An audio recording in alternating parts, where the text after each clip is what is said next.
like this has been a while since I've done this, and I'm not really sure how to do this anymore. So it is the end of June, which is so crazy because June is like the signifier of the middle of the year, and it feels like it was just 2014. Like, I sometimes forget to write 2014 and I write 2013, and I do that weird thing where I cross it out or try to write 4 over it. Hello, my name is Nancy and this is my channel in which I talk about books and things, and today I'm going to be doing my June wrap-up as well as June favorites. And holy hell, is it hot in here. I feel like I'm in a sauna. So you know how these things go, I have to move to one side of the screen so that I could put a picture of the book right here. So the first book I read in June was Behind the Beautiful Forevers by Catherine Boo, and that was for the Nerdfighter book club. I saw Rincey Reed's wrap up and she said she didn't really like the book that much and gave it 3 out of 5 stars, but I loved that book so much. It has taught me so many things about slums and about how the Hunger Games is real in a lot of parts of the world. I thought that it was an excellent book, really well written and really poetic. I have so many tabs on that book because there are so many passages that I just wanted to remember. Behind the Beautiful Forevers is a non-fiction piece about a slum called Anwadi in India. And it sort of chronicles what happens after an airport is built there and the slums were created, and sort of were these social hierarchies that were also institutionalized because of the sudden change in economy. So if you're like me, you don't know much about the slums in India, I really suggest you read that. It's a really great way to start. So because I was really bummed out by what I had read in Behind the Beautiful Forevers, because it was kind of a dark book, I decided to pick up Lola and the Boy Next Door by Stephanie Perkins. I really liked it, but compared to Anna and the French Kiss, it was kind of disappointing. Kind of. Maybe it's because I love romance stories that is at the beginning stages of the relationship rather smack dab in the middle. Because I felt like there wasn't a lot of build up in Lola and the Boy Next Door, because Lola and the love interest were sort of involved before, and so it didn't feel like there was a lot at stake. But I really liked it because the cast of characters is really diverse and the main character is an actual flawed human being, which is kind of unheard of for a lot of YA romance novels. So if you're in the mood of something light and funny and full of cutesy romance, go ahead and read Lola and the Boy Next Door by Stephanie Perkins. And because Lola and the Boy Next Door was too nice and too sweet and too happy, I decided to become sad again and read In Darkness by Nick Lake. So In Darkness is a sad book, very sad, and it takes place in Haiti after the 2010 earthquake that killed a lot of people. I would categorize this book as historical fiction as well as contemporary, because it goes back and forth from the history of Toussaint Louverture, who is this huge historical figure in Haiti and tried to free the slaves in Haiti. And also it follows the storyline of a teenage boy who gets stuck in a hospital after an earthquake and is very, very close to dying. But it sort of plays off of his memories and how he got to that moment in time where he was hospitalized and then the earthquake hit. So yeah, it deals a lot with internal struggles,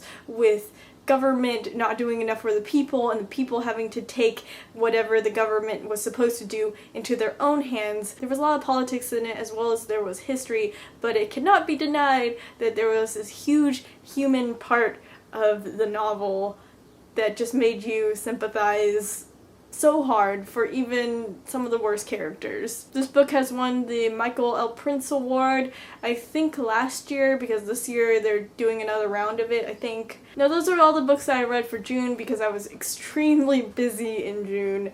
And that's why I add in favorites to these videos, because I'm a slow reader and I don't really have a lot of books to talk about each month. So let's start with web series. The first web series that I'm really into this month is called Spooked. And Spooked is sort of a paranormal, horror, supernatural web series, and each episode is about 20 minutes long. There are some creepy and eerie parts, but it doesn't really get that scary, so if you're easily spooked, spooked, then you don't really have to worry about that. I will link below the web series if you want to go and check that out. The second web series that I'm really into is called The New Adventures of Peter and Wendy. Now I have to thank Amanda from Nerd Girls for the Win for introducing me to that web series. I am so obsessed with it right now. You have no idea my obsession levels. If you haven't guessed already, this web series is about the story of Peter Pan, but told in a multimedia sort of way, very a la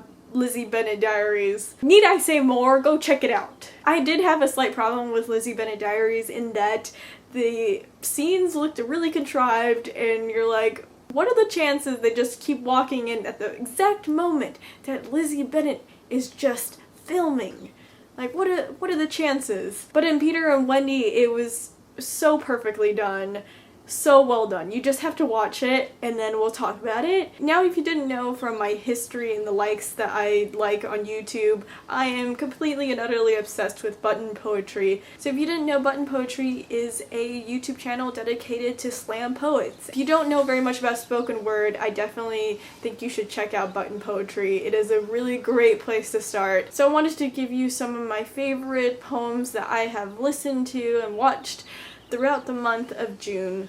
So here we go. So the first one is called A Letter to the Girl That I Used to Be. Now this is kind of cheating because I was listening to this a couple months back, but I've been continuously listening to it for a very long time. It is by the poet Ethan Smith, and he sort of delves into his transformation and how he truly thinks about the girl he used to be, which is in the title.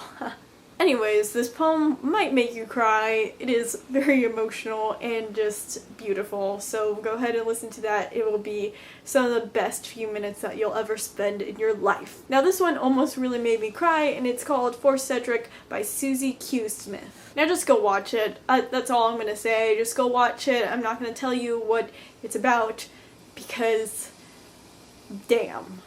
That poem dough, that poem dough. And the last poem that I would like to recommend to you is called Repetition by Kaye. And it's a poem about how the poet used to stutter a lot when he was younger. And it was beautifully shot, and Phil is kind of cute. So there's that, if you want to go see that. Now the next thing I want to talk about is a Tumblr that I kind of discovered a while back, but it was only until recently that I started really getting into it and really just checking it almost daily now. And it's the We Need Diverse Books Tumblr. So good, you guys. Especially if you want to get into reading more diverse books, this is a great place to go. So they have asks, and they have opinions, and they have people just reblogging posts about people of color in books. And I think the best and most effective thing they do is they recommend diverse books based off really, really popular books. And the last thing I want to talk about is Walter Dean Myers, because he died 2 days ago. That is really kind of a bummer for me because I always wanted to read his books and I always wanted to meet him. A lot of people will call Walter Dean Myers sort of the father of YA fiction, and I feel as if BookTube definitely owes a lot to him because of that. And also, I am going to try to make a dedication video to him in the coming weeks. I have a lot of videos to make. Yes, a lot. But this has become my top priority because I definitely think that we should pay a little more attention to him and to really just give him a great send-off. Well, anyways, that's really all I wanted to talk about for the wrap-up as well as favorites in the month of June. I really hope that you've had an amazing day so far, and yeah, I'll see you guys in another video. Bye!